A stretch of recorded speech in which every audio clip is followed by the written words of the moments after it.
Hello guys, मेरा नाम है शुभम और आज आपको बताने जा रहा हूँ कि आईपीसी नामकरण कैसे करें। आईपीसी नामकरण करने के लिए आपको सबसे पहले इन कार्बन संख्याओं को आपको याद करना पड़ेगा भैया। इन जैसे कि एक कार्बन से आप लोग मीथेन कहते हैं, दो कार्बन से एथेन कहते हैं, तीन कार्बन से प्रोपेन कहते हैं। ऐसे आपको ये सारे नामकरण आपको याद करने हैं। मैं इसका PDF आपको डिस्क्रिप्शन में दे दूँगा, ठीक है। इसको आप लोग अच्छे से याद करें। अगर आपको आईपीसी नामकरण जैसे याद करने हैं तो आपको बॉन्ड्स के बारे में आपको पढ़ना रहेगा। जैसे एक कार्बन और सिंगल बॉन्ड है तो उसको हम एन लगा देते हैं। जैसे ये मेथ है तो इसमें एन लगाएंगे। दो कार्बन सिंगल बॉन्ड है तो एथेन लगा देंगे। तीन कार्बन प्रोप कहते हैं, सिंगल बॉन्ड लगाएंगे तो प्रोपेन कह देंगे। चार कार्बन है, ब्यूट होता है, सिंगल बॉन्ड एन लगा देंगे तो ब्यूटेन हो जाएगा। ऐसे ही सारे कार्बन में हम लोग करते हैं।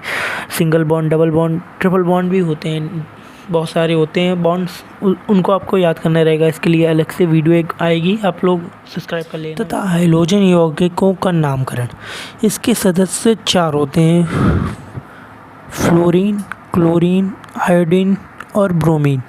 फ्लोरीन को हम लोग हाइड्रोजन में इसको हम फ्लोरो कहते हैं, क्लोरीन को क्लोरो कहते हैं, आयोडीन को हम लोग आयोडो कहते हैं तथा ब्रोमीन को ब्रोमो।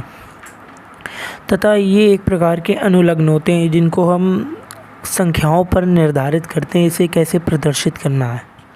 सबसे अधिक सदस्यता या सम्मान हम लोग डबल बॉन्ड को देते हैं, क्योंकि वह सबसे महत्वपूर्ण चीज़ होती है। जब हम लोग किसी भी पदार्थ या किसी भी यौगिक का नामकरण करते हैं तो उसमें डबल बॉन्ड अगर लगा तो सबसे ज़्यादा सम्मान हम लोग डबल बॉन्ड को देते हैं। फिर हैलोजेंस परिवार को देते हैं। फिर हम लोग कार्बन संख्याओं जैसे methyl, ethyl, methane, ethane, propane, ऐसे बहुत सारे हैलोजन परिवार के या कार्बन सदस्य होते हैं, उनको हम लोग ऐसे ही सम्मान देते हैं। तो यहाँ पर आप लोग देख सकते हैं कि ये एक कार्बन है तो इसको हम लोगों ने इसको मीथेन लिख दिया है, ये मीथेन हो जाएगा।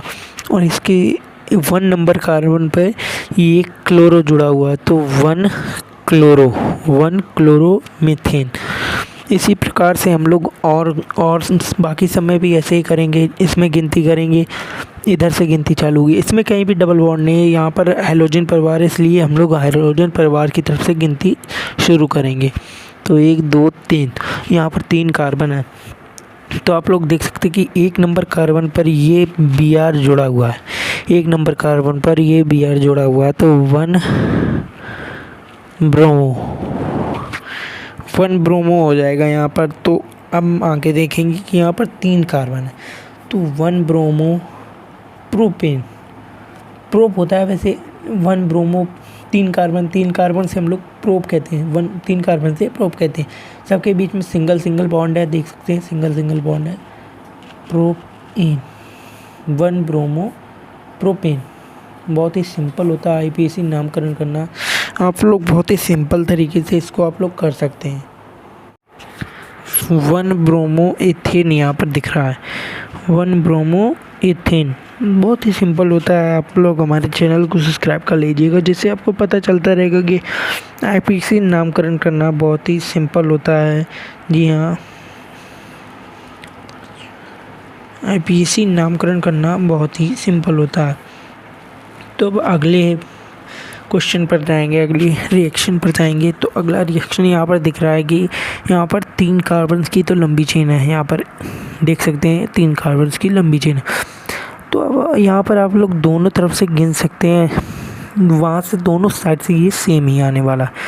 तो ये चाहे यहाँ से गिन लीजिए 1 2 3। तो यहाँ पर 3 कार्बन जुड़े हुए हैं। तो आप लोग देख सकते हैं कि 2 नंबर कार्बन पर ये क्लोरीन जुड़ा हुआ है, 2 नंबर कार्बन पर ये क्लोरीन जुड़ा हुआ है। तो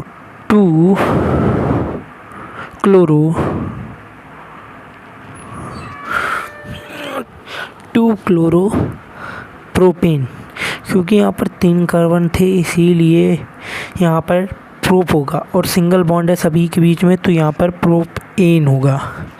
अगर आपको वीडियो में कोई प्रॉब्लम आ रही है तो उसके लिए मैं माफ़ी चाहूँगा, क्योंकि यहाँ पर मेरे पास अच्छे से कोई कैमरा या ट्राइपॉड नहीं है जिससे मैं वीडियो बना सकूँ। तो आगे देख लीजिए कि यहाँ पर आप देखते हैं कि अगला क्वेश्चन आपको दिया गया है। अगला क्वेश्चन नंबर 5 है ये। तो आपको यहाँ पर देखना है कि सबसे लंबी कार्बन चेन आपको कहाँ दिख रही है। सबसे लंबी कार्बन चेन हम लोगों को ये दिख रही है। तो इधर इसको हम लोग हाइड्रोजन परिवार के समूह के पास से जोड़ेंगे। तो ये 1, ये 2 और ये 3 कार्बन की सबसे लंबी चेन है। तो यहाँ पर मैंने आपको बताया था कि हाइड्रोजन परिवार को ज़्यादा सम्मान दिया जाता है, फिर उसके बाद कहीं जाकर मेथिल को दिया जाता है, या मेथ प्रोब्यूट एक्सेप्ट या आदि किसी को दिया जाता है। तो सबसे पहले हम लोग अपना 2, तो यहाँ पर आप लोग देख सकते हैं कि 1 क्लोरो हम लोगों ने लिख लिया, 1 क्लोरो हम लोगों ने लिख लिया। तो अब आपको देखना है कि आपका जो पार्श्व श्रृंखला, इसको हम लोग पार्श्व श्रृंखला भी एक नाम से जानते हैं। पार्श्व श्रृंखला के नाम से भी जाना जाता है। ये पार्श्व श्रृंखलाएँ ये कहलाती हैं अधिकतर। तो इसको हम लोग, ये 2 नंबर कार्बन पर ये जुड़ा हुआ है मेथिल। तो 1 chloro 2 methyl, 1 chloro 2 methyl, 1 chloro 2 methyl. अब कितने कार्बन है? यहाँ पर 3 कार्बन है। तो प्रोपेन, यहाँ पर 1 क्लोरो 2 मेथिल प्रोपेन लिख लेंगे। तो यहाँ पर 1 क्लोरो 2 मेथिल प्रोपेन लिख लेने के बाद अब आपको करना कुछ नहीं है। अब आपको हर रोज़ इन IPSC नंबर्स या कोई भी रिएक्शन आपको यूट्यूब पर मिल जाएंगे। कहीं भी आप सर्च कर लीजिए गूगल पर, तो आपको रिएक्शंस आपको मिल जाएंगी। और ये मैं आपको गारंटी देता हूँ कि ये आपको 100 में से 95 आप इस बार आपके आने वाले हैं 12th में। इस बार के 12th में केमिस्ट्री में, 12th की केमिस्ट्री में आपके आने वाले हैं 100 में से 95। तो ये इस वीडियो का पार्ट नंबर 1 था, इसीलिए इसको मैं थोड़ा छोटा बना रहा हूँ। अगली बार से जब पार्ट 2 आएगा तो पार्ट 2 में मैं और अच्छी थोड़ी सी जानकारी लेकर आऊँगा, PDF द्वारा समझाऊँगा आपको, अच्छे से पूरा समझाऊँगा आपको। तो तब तक के लिए बाय।